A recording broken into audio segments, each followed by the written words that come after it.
Oh yeah, it's time to get your streaming devices ready. Load them up and press play. It's time to Netflix and chill with Tom and Reuben. Fucking rock gut shit. That's man. good stuff, man. See, like I got This is good redneck bourbon. I got when I was on the plane one time, I got some the Angel's Envy, the Jim Beam Angel's Envy. Oh yeah, okay. Yeah. I mean, look, Jim Beam, Jack Daniel. Jack isn't Jack too is, bad. I can't drink Jack Daniels.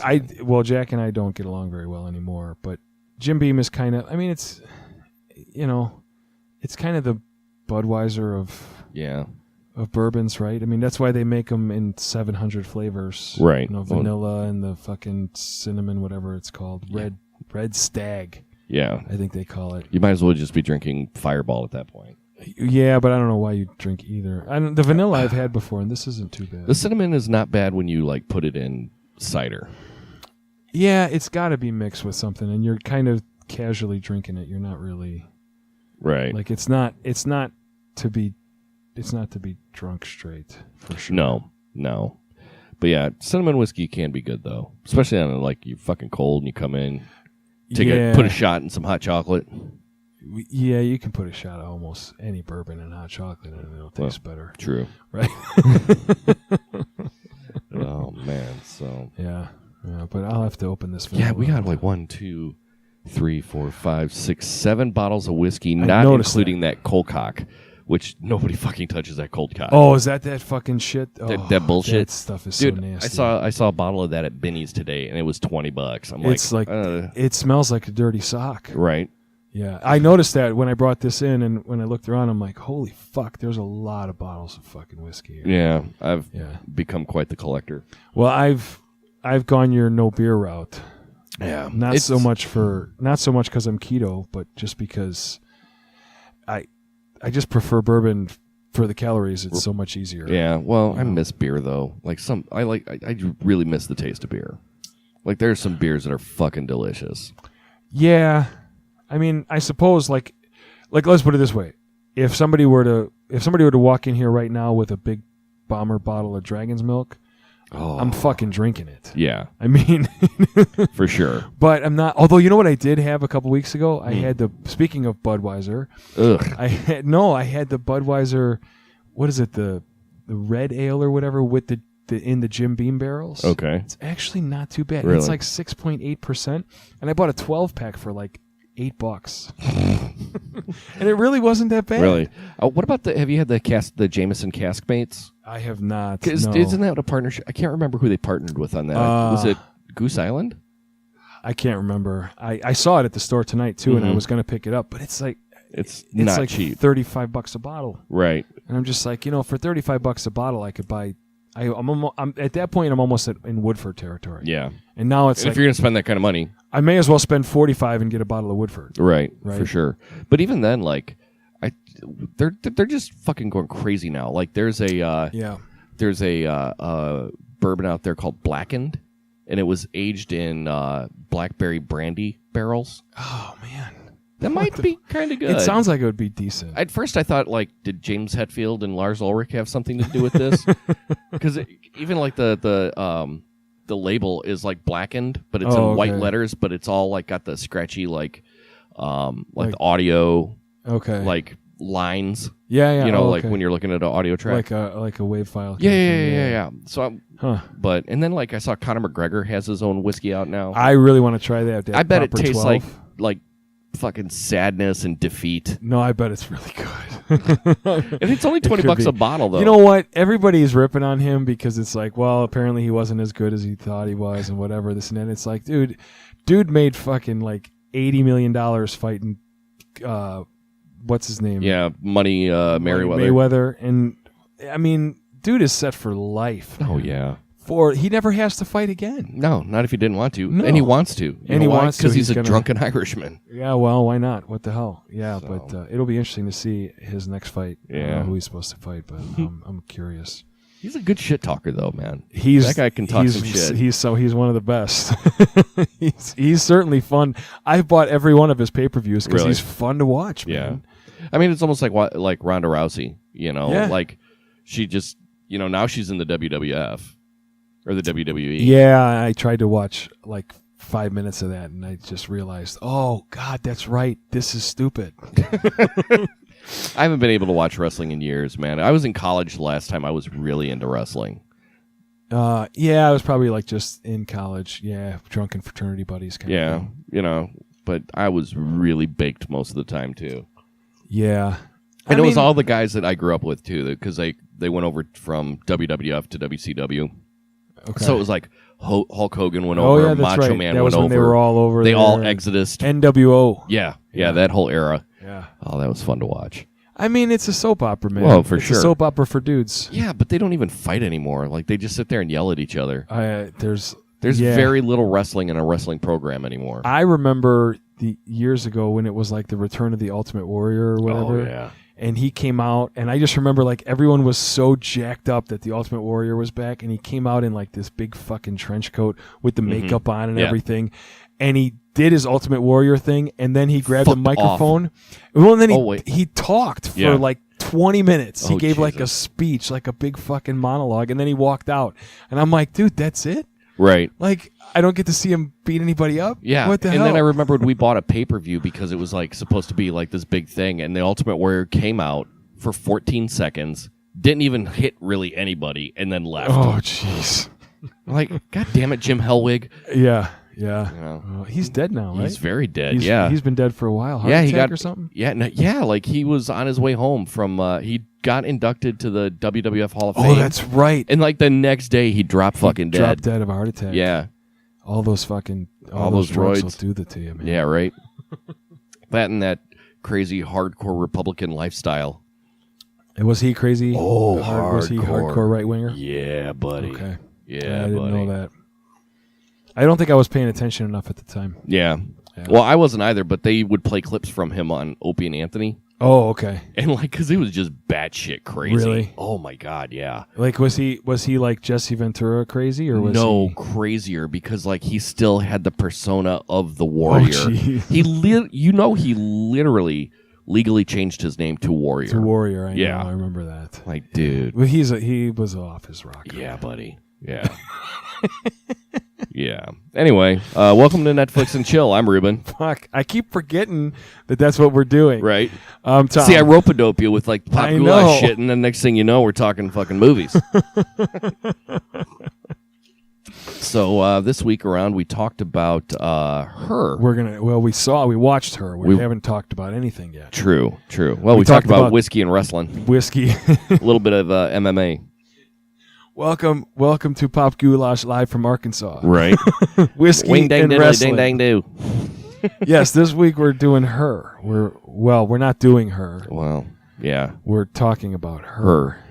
From 2013, starring Joaquin Phoenix. Huge cast. Amy Adams, Scarlett Johansson. Olivia Wilde was in this. Olivia Wilde was in this. There were a couple of voice actors. There were a couple of voiceovers in this, too, that I remember checking were pretty interesting. Yeah, Bill Hader. Kristen Wiig. Yep. Yeah. Let's see here. Art Butler. I don't know who the fuck Art Butler is. I don't know who Art Butler is, but I remember seeing Kristen Wiig and Bill Hader, and then I was...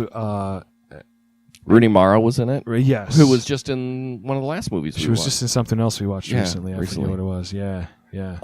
So yeah, I mean, it had a pretty big cast. Joaquin Phoenix was the main. He was in every scene, right? Yeah, he was the lead for sure. He was the main character. Yeah. But it won an Oscar. I think it won for Best Screenplay. Yes, it did. I never even heard of Best Writing Original Screenplay. Yeah. I never even heard of this movie until it hit Netflix. Really? Yeah, and then it was a few months ago. Maybe it was 3-4 months ago. I was listening to some podcast, and a couple of guys were talking about how they just watched it and it was a great movie and you should see it. It's so well written and whatever. But that would explain the best screenplay. Sure. Right. Yeah, because it was definitely. It was a very original concept. Yes. Yeah. So the concept of this is Joaquin Phoenix plays a Lonely dude. Lonely, Oh, kind of nerdy Chris dude. Pratt. Chris Pratt was in this. That's right. Almost he was the unrecognizable receptionist. too. Yes, yeah. Well, he had all the guys had And the mustache. mustaches. Yeah. So in the probably not so distant future, I don't know. But if you also noticed, and I did notice it popped up in the notes here, and did you know? Ooh, did It's- I know? No. The fact that they were all, it was obviously set in the future, but nobody used a cell phone throughout the whole movie. They had their little flippy things. Yeah, they had their little take it with you computer, but they didn't really have any phones or anything. They didn't have any cell phones that they talked to. Yeah, well, how many times did you actually talk on your cell phone? But, well, still, I guess, in 2013. In 2013. I mean, we're talking 6 years ago. Significantly, yeah.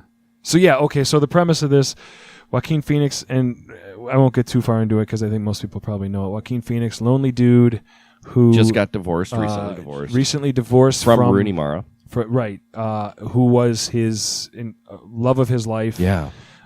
Still probably a little bit in love with her. And, totally. You could tell. You could tell. It was definitely like she was done but it never really like described what was going on in the relationship. Why it failed. You just kind of got this idea that they kind of drifted apart, and they were kind of. But you almost get the sense from him that he's super nerdy, man. Yeah, he's very eccentric. Yeah. So and then basically he falls in love with a computer. Yeah, because they get this new operating system, which basically like it contours to you, and it does what you want it to do, and it learns from you, and it interacts with you. Yeah, and Scarlett Johansson is the voice of the computer. Yeah, what's her name? Not Susan. I'll look. I got it right here. Yeah, which this was one of those cases. Samantha. Samantha. In the last two movies we did, it was a very famous, very well accomplished actor playing in just a voice role, right? Because before this one was Kevin Spacey as the robot, and then before that one was Johnny Depp in that horrible piece of shit. So now we've got Scarlett Johansson, and I didn't mind so much. I mean, of course, I minded that we didn't get to see Scarlett Johansson, but it is what it is. Right. Well, interestingly enough, the entire movie was finished. And she did the voiceovers later. They recast it at the very last. That's the same thing they did with that Kevin Moon Spacey. with Kevin Spacey. Yeah. Yeah, they recast it, and basically she just came in and did all the voiceovers. Yeah, so she really never met anybody on set. Didn't really interact with any of the actors. She just sat in a booth and recorded her lines. Well, she didn't really have to because yeah, but you would think that, like, in order to get the emotional some sort of reaction. But maybe they played the movie for her, and I don't know. Just goes to show you how movie magic. Great. Well, I was going to say how great of a fucking actor Joaquin Phoenix is. Well, obviously, like, they had somebody else doing her lines for her. Yeah. They had an original actress that got recast at the last minute, which sucks for her. Yeah, right. Well, you know what though? She still got paid. Yeah, that's true. But Joaquin Phoenix in this. Again, very similar to what's his name in Moon. Yeah, Joaquin carries the movie. Was fucking amazing. Yeah, was great. But then it gets really into like the weirdness of it all, like because he's not the only one that ends up like dating his AI. That's where this gets really weird. And that's at the very end where he starts talking to her, and she starts mentioning that she's talking to like 800 and some other. Yeah, people at the same time or whatever. It almost like it becomes like AI Lucy at that point, because in Lucy, like she gets smarter and smarter and smarter, and eventually she just becomes the ether. Oh God, that was so dumb. I know, but I love that fucking movie so much. We've talked about it a little bit, but I love that fucking movie. It's so good. It's so awfully good. It's bad. It's like watching Mandy with. Did you see that? What? Mandy with Nicolas Cage? No, I haven't seen it. Oh, dude, it was an iTunes rental for like 99 cents. I know, I haven't seen it. I hear it was really, so really good. Oh, gee, I'm gonna have to watch it. I didn't. The end of this was the part I actually liked. I mean, the whole movie when they were like in this love affair or whatever. It was weird, but it was never like I kind of was like, okay, it's a love story. Yeah. It's a good love story. Well, you know what's crazy is shit It's a like love this is story. going on in China and Japan right now. Well, I mean, that was the thing that I kept going through in my head was like, we're not fucking far from this, man. Well, like, This is- like it made the news. Some dude in Japan or in China or Japan married a fucking hologram. Yeah, I saw that. Yeah, like, we are at that point. We're not far from this. We're really not. This is, I mean, obviously this computer is smarter than any computer, any sort of AI we have at this point. Right. Samantha was her name? Samantha. Yeah, she was definitely smarter than any sort of AI we have, and Oh, yeah. and more aware of what's going on. Yeah, she was definitely like leaps and bounds from fucking Siri. Yeah. Oh, for sure. Yeah. Yeah, but we're still. I don't know, man. I don't know how far we are from this. I don't think it's that far. Mm-mm. I think we're pretty fucking close. Right. Like it's not going to be long before people are talking to their fucking computers like they're regular people, And it's, I don't know, man. And it was very strange in times to see him like so madly in love with this computer. And the one sex scene was weird, and I hesitate to call it a sex scene. Yeah, it was him jerking off with her talking in her ear. With her talking, and but I mean, really, it wouldn't be hard to do with that. With Scarlett her Johansson. voice. It's not hard. I mean, even if there was even her disembodied voice, she's just got that sexy voice. Yeah, that was the one thing though that I kind of was like, okay, this is kind of fucked up. Was she even had an orgasm. She even had like a physical sensation, and it was like, I don't know if, I mean, I guess maybe if we get to that point, I don't know. It was weird, but like I said, this to me, it was kind of it was a love story. It was a good love story. Very nice. Basil Hayden's. Yeah, very nice. It was a love story. It was a good love story. And there were very sweet moments in the love story. And yes. There were very, very like real moments. Like the AI got pissed at him. I can't remember what Samantha got pissed at him about. Oh, she got really pissed because he said he was something about him being confused, and he didn't know how to feel or something like that. And they started talking about love, and he kind of hesitated because it was at that moment in time where he had kind of, like, he always knew that she was just an AI. Yeah. But he kind of came to the realization of, oh fuck, I'm dating my computer. Right. Right. And it was at that moment where they were talking about love or whatever with somebody else. Like, that's right. They were with, he went to go see his ex-wife, and she got pissed off about that. She got pissed off about that. But before that, when she was wasn't it, they were at the beach or something with some other couple, mm-hmm. and they was talking about love or whatever. And, well, what do you love most about Samantha? And he said something or other, but maybe it was a different scene. I don't remember. Well, that was when they did that weird double date. Yeah, which was odd. Yeah, with Amy Adams and her boyfriend, yes. and him and his little touchscreen pad. Yeah, his little. It looked like a leather. It looked like one of those iPhone cases that white soccer moms have. It looked like a little day planner. Yeah. But yeah, you're right though. She got at one point she got pissed because he wasn't engaged in the relationship or something. And then she got jealous, and it was just which was kind of weird considering she was talking to 800 dudes. Yeah, right. But I don't know. The whole thing was interesting because it was this AI. There was this AI component to it, like being in love with your computer, and this computer's learning and whatever. But at the same time, I still kept, like I said, I kept going back to this idea of this is a love story, and and the thing that they have, with the problem that this couple has that they have to get through, because every love story has a problem, right? Is that she's a computer, right? It's no different than but even some then, Jennifer Aniston rom-com, right? And even at that point, I mean, yes, she's just a computer, but at the same point, like I hate to say it because it sounds so sexist, but chicks are chicks, dude. she, and maybe that was just one of the tropes of the time too. Is that she, as the AI, elevated to the point where she was a stereotypical crazy chick at times in the relationship. Yeah, which was interesting because that was the one thing I kind of wish that they would have gone with a little bit earlier, like more of, was this idea of she was never really a real woman. Right.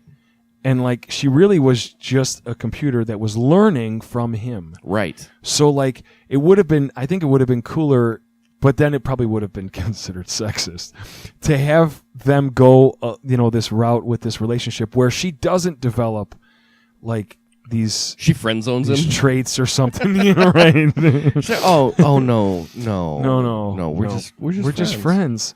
But where she doesn't develop these traits that are so typical of a relationship, that are so, these relationship cliches, right? The jealousy, well,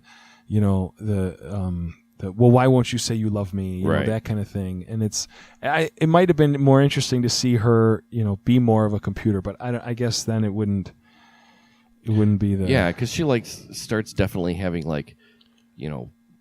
she literally has feelings. She has emotions, which was weird. Interesting for a computer, because you think of again, we're supposed to be in the future where AIs are basically you got your suspension of disbelief human, going right? on. Yeah. But it's interesting too, because I should have wrote it down. Fuck. God damn it. But it's just a fairly complicated. It's a complicated story, but it's really not a complicated story. Right. That was the point I was making when I was saying it's just a love story.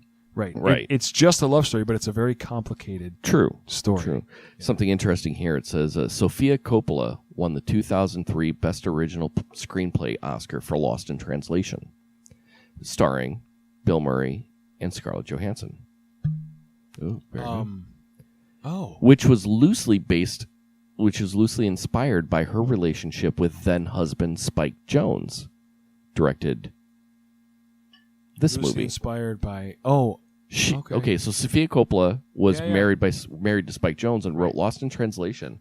Giovanni Ribisi played that actor, played that part. Okay. Of the husband in Lost in Translation. 10 years later, Jones would win the same award for her, both stars, Scarlett Johansson. Huh. Interesting. Mm-hmm. I don't even remember Scarlett Johansson in Lost in Translation. She was the girl that Bill Murray hung out with. She, Giovanni Ribisi and her, were in Japan because he was there doing business stuff, and she was the lonely housewife stuck in the hotel through the whole movie. Oh, and that was Scarlett Johansson. That was Scarlett Johansson. That was one of her first really big roles. It's been so long since I've seen good that movie. Fucking movie, dude. Yeah, it's a good movie. And then Bill Murray is the this fallen United States American superstar that goes over there to do a whiskey commercial. Right, I remember. Yeah, it's been. And they developed this weird kind of platonic friendship.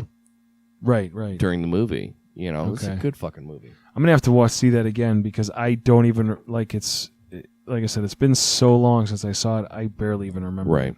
I don't remember most of it. Yeah, and apparently this movie there was a 2.5 hour cut of this movie of her. No, yeah, of her.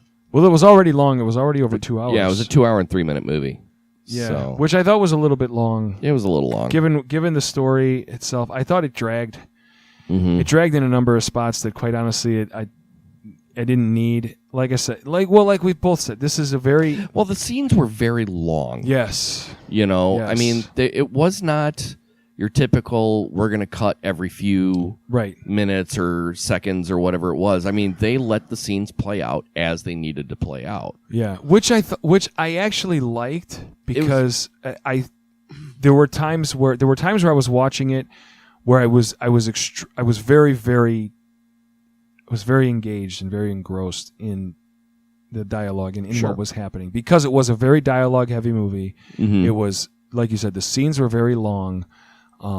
Yeah. So, but like I said, I think it dragged in a couple spots. Sure. But yeah, it did. And it was just a very slow paced film. It was just one of those that was not. Whoa. Yeah, it'll kick you in the dick, didn't it? This is that. Holy cow. This is that Polish vodka. Huh? Mm-hmm. See, we Polacks whiskey, know what the hell rye. we're doing. It's a rye. I bought that down in St. Petersburg when we were in Florida a couple months This ago. is good. Yeah, it's very good, and I'm almost out of it. And I'm sad because we can't get it up here. I didn't take much. No. You can have as much as you'd like. I probably took more than I think I did. What were we talking about? Just the pacing of the movie. Oh, is yeah. very. I thought it was. I just thought it was a little slow at times. I mean, like I said, even though some of the scenes were very engaging, there were scenes that I didn't think needed to be that long. There were scenes that I didn't even think needed to be there. Right.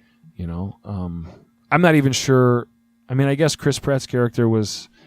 It was nice to see Chris Pratt in the movie, but I mean, he was just a throwaway character. That was probably 10 minutes that you didn't even need. No. And like that, well, but it kind of set up for that whole weird double date scene. Oh yeah, because it was him and his girlfriend.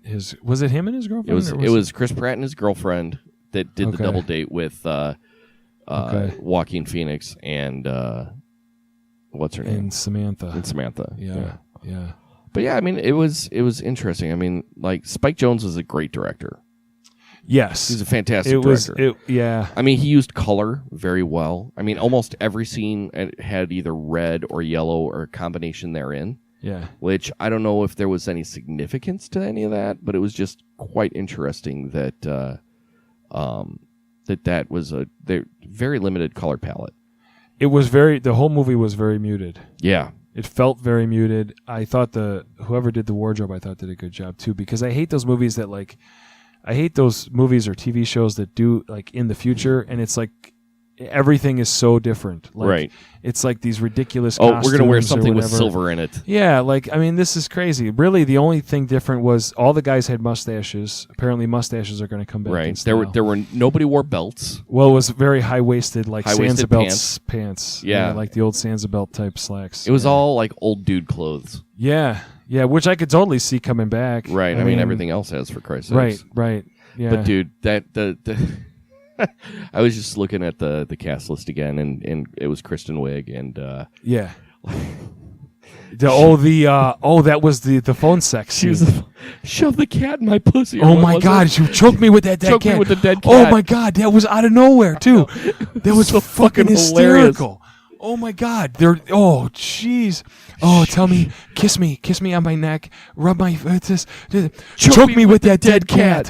What dead cat? Fuck? It's by the bed. The dead cat next to the bed. What the fuck is going on?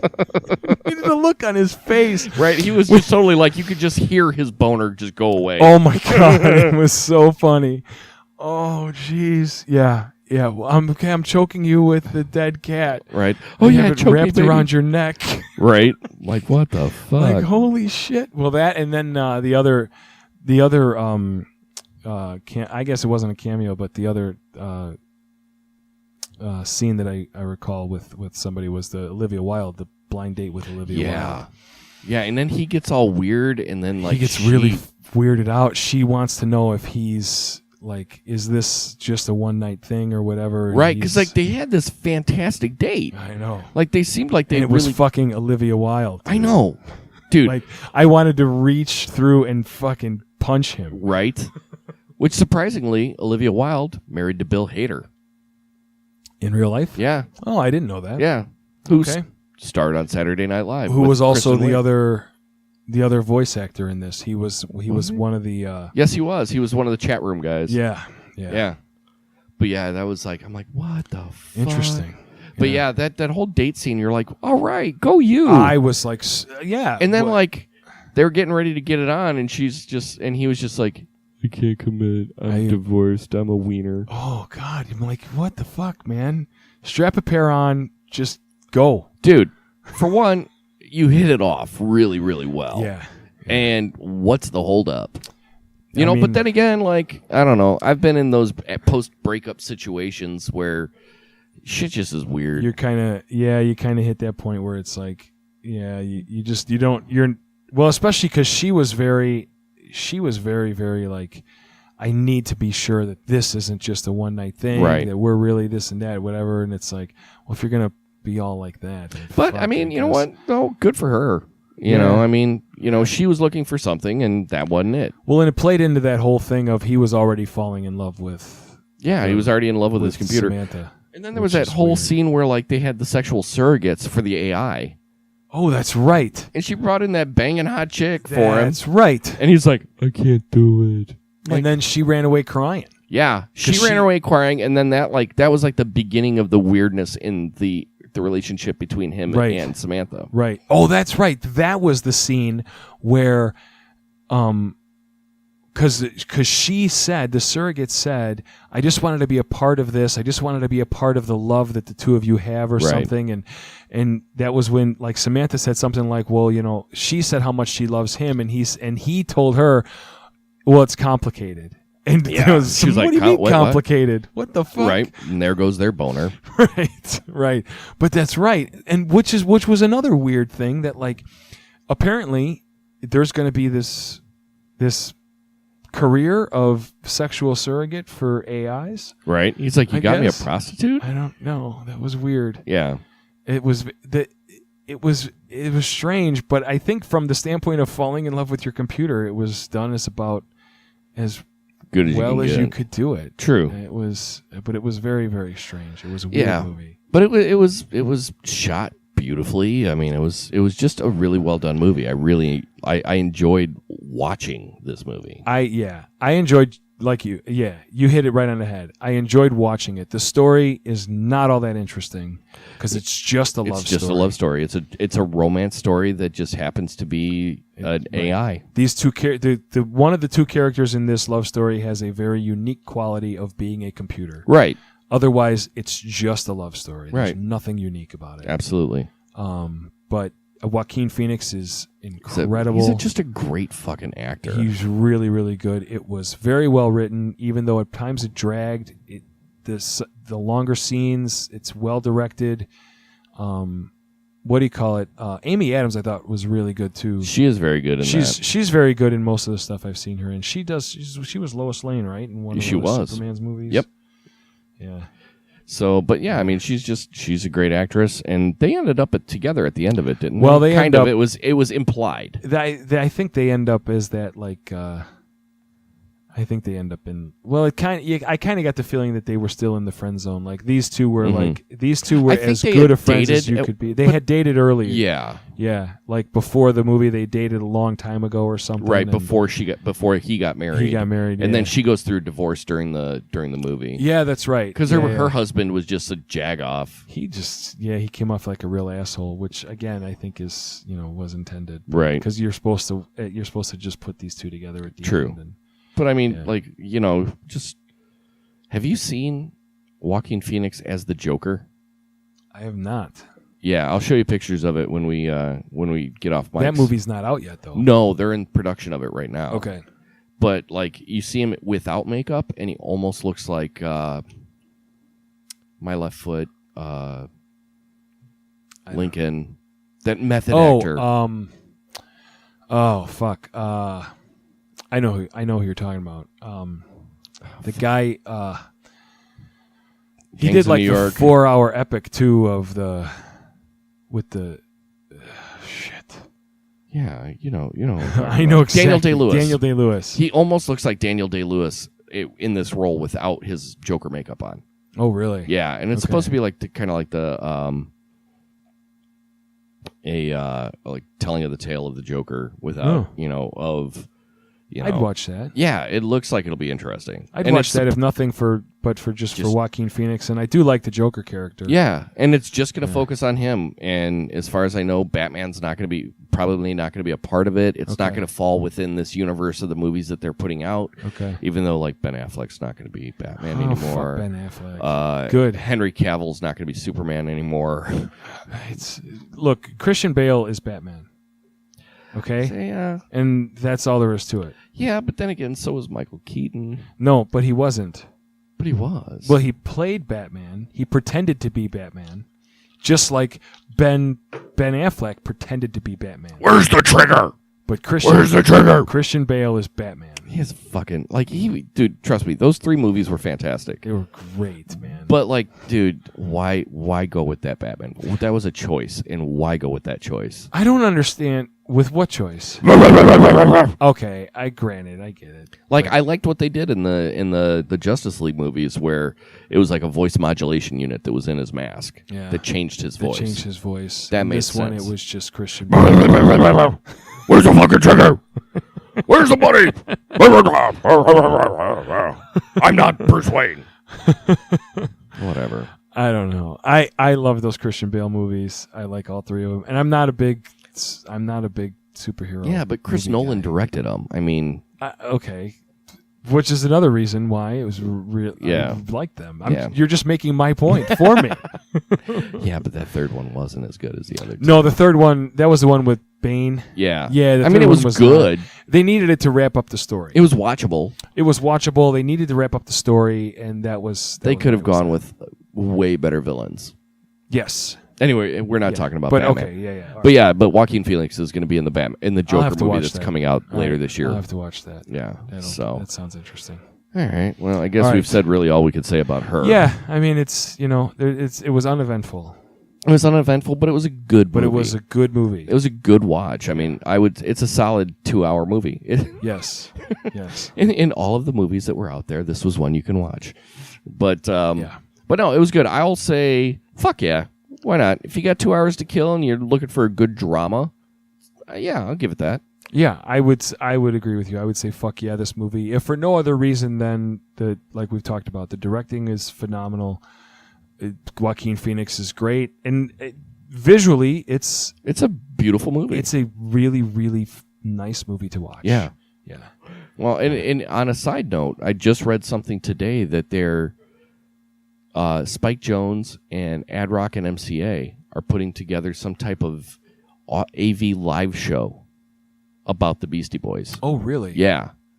Yeah. So it'll be interesting to see if that makes it to video or something, because I know they're doing it in Philly and they're doing it in New York because, why would they do it anywhere else? Right. And, but yeah, I was just reading something about it. Popped up on my Google alerts today. So I was like, oh, wow, that could be pretty That'll fucking be interesting. That'd be interesting to watch, yeah. Well, I mean, he worked with them a lot. Okay. Yeah. I mean, he was one of their photographers during that time frame. He did the Sabotage video with them. Yeah. Which is such a cool video. Dude, it's a great video. Yeah. So, anyway, cool. Yeah. So, fuck yeah. Fuck yeah. Watch this movie. It's pretty good. Next week, we're getting back into the horror sci-fi genre. Okay. And I have chosen Await Further Instructions. I have seen this. As have I. In my queue, and yeah. Yeah. It popped up, and I'm like, dude, we got to watch this one. All so right. Cool. All right. For Pop Goulash presents Netflix and Chill this week, I am Reuben. I'm Tom. It's Brittany, bitch. Leave Brittany alone. It's Brittany, bitch. It's Brittany, bitch.